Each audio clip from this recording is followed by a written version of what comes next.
The Time Machine by H. G. Wells. Chapter 9. We emerged from the palace while the sun was still in part above the horizon. I was determined to reach the White Sphinx early the next morning, and ere the dusk I purposed pushing through the woods that had stopped me on the previous journey. My plan was to go as far as possible that night, and then, building a fire, to sleep in the protection of its glare. Accordingly, as we went along I gathered any sticks or dried grass I saw, and presently had my arms full of such litter. Thus loaded, our progress was slower than I had anticipated, and besides, Weena was tired, and I began to suffer from sleepiness too, so that it was full night before we reached the wood. Upon the shrubby hill of its edge, Weena would have stopped, fearing the darkness before us, but a singular sense of impending calamity, that should indeed have served me as a warning, drove me onward. I had been without sleep for a night and 2 days, and I was feverish and irritable. I felt sleep coming upon me, and the Morlocks with it. While we hesitated, among the black bushes behind us, and dim against their blackness, I saw 3 crouching figures. There was scrub and long grass all about us, and I did not feel safe from their insidious approach.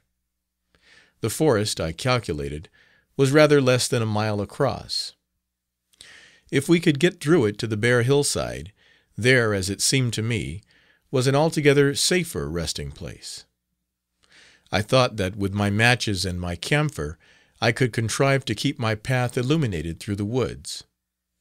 Yet it was evident that if I was to flourish matches with my hands, I should have to abandon my firewood.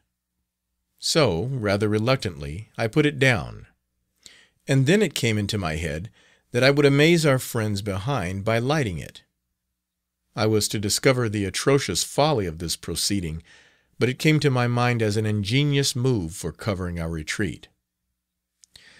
I don't know if you have ever thought what a rare thing flame must be in the absence of man, and in a temperate climate. The sun's heat is rarely strong enough to burn, even when it is focused by dewdrops, as is sometimes the case in more tropical districts.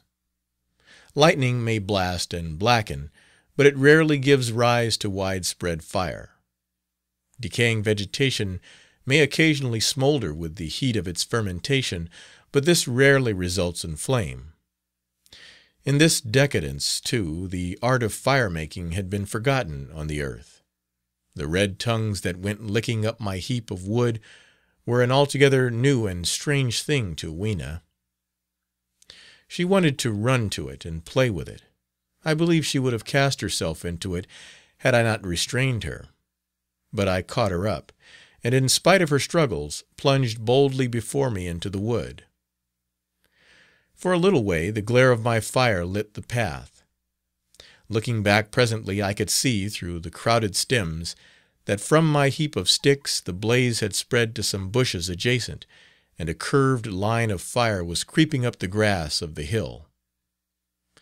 I laughed at that, and turned again to the dark trees before me.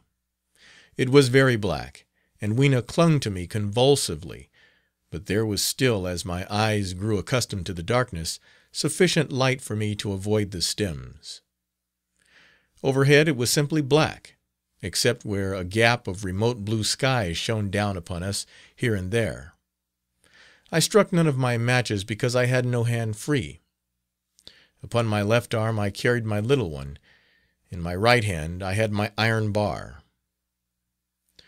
For some way I heard nothing but the crackling twigs under my feet, the faint rustle of the breeze above, and my own breathing and the throb of the blood vessels in my ears. Then I seemed to know of a pattering about me. I pushed on grimly. The pattering grew more distinct, and then I caught the same queer sound and voices I had heard in the underworld. There were evidently several of the Morlocks, and they were closing in upon me. Indeed, in another minute I felt a tug at my coat, then something at my arm, and Weena shivered violently and became quite still. It was time for a match. but to get one I must put her down. I did so, and as I fumbled with my pocket a struggle began in the darkness about my knees, perfectly silent on her part, and with the same peculiar cooing sounds from the Morlocks. Soft little hands, too, were creeping over my coat and back, touching even my neck. Then the match scratched and fizzed. I held it flaring, and saw the white backs of the Morlocks in flight amid the trees. I hastily took a lump of camphor from my pocket and prepared to light it as soon as the match should wane. Then I looked at Weena. She was lying clutching my feet and quite motionless, with her face to the ground. With a sudden fright I stooped to her. She seemed scarcely to breathe. I lit the block of camphor and flung it to the ground, and as it split and flared up and drove back the Morlocks and the shadows, I knelt down and lifted her. The wood behind seemed full of the stir and murmur of a great company. She seemed to have fainted. I put her carefully upon my shoulder and rose to push on, and then there came a horrible realization. In maneuvering with my matches and Weena, I had turned myself about several times, and now I had not the faintest idea in what direction lay my path. For all I knew, I might be facing back towards the Palace of Green Porcelain. I found myself in a cold sweat. I had to think rapidly what to do. I determined to build a fire and encamp where we were. I put Weena, still motionless, down upon a turfy bowl, and very hastily, as my first lump of camphor waned, I began collecting sticks and leaves. Here and there out of the darkness round me the Morlock's eyes shone like carbuncles. The camphor flickered and went out. I lit a match, and as I did so, 2 white forms that had been approaching Weena dashed hastily away. One was so blinded by the light that he came straight for me, and I felt his bones grind under the blow of my fist. He gave a whoop of dismay, staggered a little way, and fell down. I lit another piece of camphor and went on gathering my bonfire. Presently I noticed how dry was some of the foliage above me, for since my arrival in the Time Machine, a matter of a week, no rain had fallen. So, instead of casting about among the trees for fallen twigs, I began leaping up and dragging down branches. Very soon I had a choking, smoky fire of green wood and dry sticks, and could economize my camphor. Then I turned to where Weena lay beside my iron mace. I tried what I could to revive her, but she lay like one dead. I could not even satisfy myself whether or not she breathed. Now the smoke of the fire beat over towards me, and it must have made me heavy of a sudden. Moreover, the vapor of camphor was in the air. My fire would not need replenishing for an hour or so. I felt very weary after my exertion, and sat down. The wood, too, was full of a slumberous murmur that I did not understand. I seemed just to nod and open my eyes. But all was dark, and the Morlocks had their hands upon me. Flinging off their clinging fingers, I hastily felt in my pocket for the matchbox, and it had gone. Then they gripped and closed with me again. In a moment I knew what had happened. I had slept, and my fire had gone out, and the bitterness of death came over my soul. The forest seemed full of the smell of burning wood. I was caught by the neck, by the hair, by the arms, and pulled down. It was indescribably horrible in the darkness to feel all these soft creatures heaped upon me. I felt as if I was in a monstrous spider's web. I was overpowered, and went down. I felt little teeth nipping at my neck. I rolled over, and as I did so my hand came against my iron lever. It gave me strength. I struggled up, shaking the human rats from me, and, holding the bar short, I thrust where I judged their faces might be.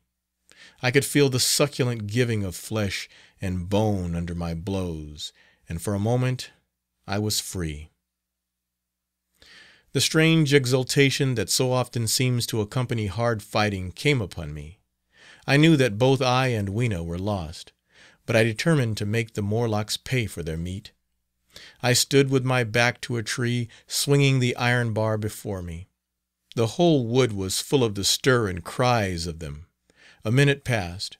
Their voices seemed to rise to a higher pitch of excitement, and their movements grew faster. Yet none came within reach. I stood glaring at the blackness. Then suddenly came hope. What if the Morlocks were afraid? And close on the heels of that came a strange thing. The darkness seemed to grow luminous. Very dimly I began to see the Morlocks about me, 3 battered at my feet. And then I recognized with incredulous surprise that the others were running in an incessant stream, as it seemed, from behind me and away through the wood in front. And their backs seemed no longer white, but reddish. As I stood agape, I saw a little red spark go drifting across a gap of starlight between the branches and vanish. And at that I understood the smell of burning wood, the slumberous murmur that was growing now into a gusty roar, the red glow, and the Morlock's flight. Stepping out from behind my tree and looking back, I saw, through the black pillars of the nearer trees, the flames of the burning forest. It was my first fire coming after me. With that I looked for Weena, but she was gone. The hissing and crackling behind me, the explosive thud as each fresh tree burst into flame, left little time for reflection. My iron bar still gripped, I followed in the Morlock's path. It was a close race. Once the flames crept forward so swiftly on my right as I ran that I was outflanked and had to strike off to the left. But at last I emerged upon a small open space, and as I did so, a Morlock came blundering towards me and passed me and went on straight into the fire. And now I was to see the most weird and horrible thing, I think, of all that I beheld in that future age. This whole space was as bright as day with the reflection of the fire. In the center was a hillock, or tumulus, surmounted by a scorched hawthorn. Beyond this was another arm of the burning forest, with yellow tongues already writhing from it, completely encircling the space with a fence of fire. Upon the hillside were some 30 or 40 Morlocks, dazzled by the light and heat, and blundering hither and thither against each other in their bewilderment. At first I did not realize their blindness, and struck furiously at them with my bar in a frenzy of fear as they approached me, killing one and crippling several more. But when I had watched the gestures of one of them groping under the hawthorn against the red sky, and heard their moans, I was assured of their absolute helplessness and misery in the glare, and I struck no more of them. Yet every now and then one would come straight towards me, setting loose a quivering horror that made me quick to elude him. At one time the flames died down somewhat, and I feared the foul creatures would presently be able to see me. I was thinking of beginning the fight by killing some of them before this should happen, but the fire burst out again brightly, and I stayed my hand. I walked about the hill among them and avoided them, looking for some trace of Weena. But Weena was gone. At last I sat down on the summit of the hillock and watched this strange, incredible company of blind things groping to and fro and making uncanny noises to each other, as the glare of the fire beat on them. The coiling uprush of smoke streamed across the sky, and through the rare tatters of that red canopy, remote as though they belonged to another universe, shone the little stars. 2 or 3 Morlocks came blundering into me, and I drove them off with blows of my fists, trembling as I did so. For the most part of that night I was persuaded it was a nightmare. I bit myself and screamed in a passionate desire to awake. I beat the ground with my hands and got up and sat down again and wandered here and there and again sat down. Then I would fall to rubbing my eyes and calling upon God to let me awake. Thrice I saw Morlocks put their heads down in a kind of agony and rush into the flames. But at last, above the subsiding red of the fire, Above the streaming masses of black smoke and the whitening and blackening tree stumps and the diminishing numbers of these dim creatures, came the white light of the day. I searched again for traces of Weena, but there were none. It was plain that they had left her poor little body in the forest. I cannot describe how it relieved me to think that it had escaped the awful fate to which it seemed destined. As I thought of that, I was almost moved to begin a massacre of the helpless abominations about me, but I contained myself. The hillock, as I have said, was a kind of island in the forest. From its summit I could now make out through a haze of smoke the palace of green porcelain, and from that I could get my bearings for the White Sphinx.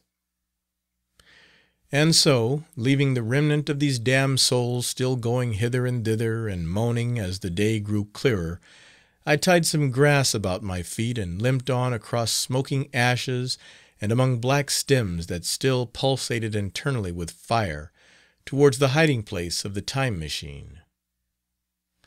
I walked slowly, for I was almost exhausted, as well as lame, and I felt the intensest wretchedness for the horrible death of little Weena. It seemed an overwhelming calamity. Now, in this old familiar room, it is more like the sorrow of a dream than an actual loss, but that morning it left me absolutely lonely again, terribly alone. I began to think of this house of mine, of this fireside, of some of you, and with such thoughts came a longing that was pain. But as I walked over the smoking ashes under the bright morning sky, I made a discovery. In my trouser pocket were still some loose matches. The box must have leaked before it was lost. End of Chapter 9. Recording by James K. White, Chula Vista.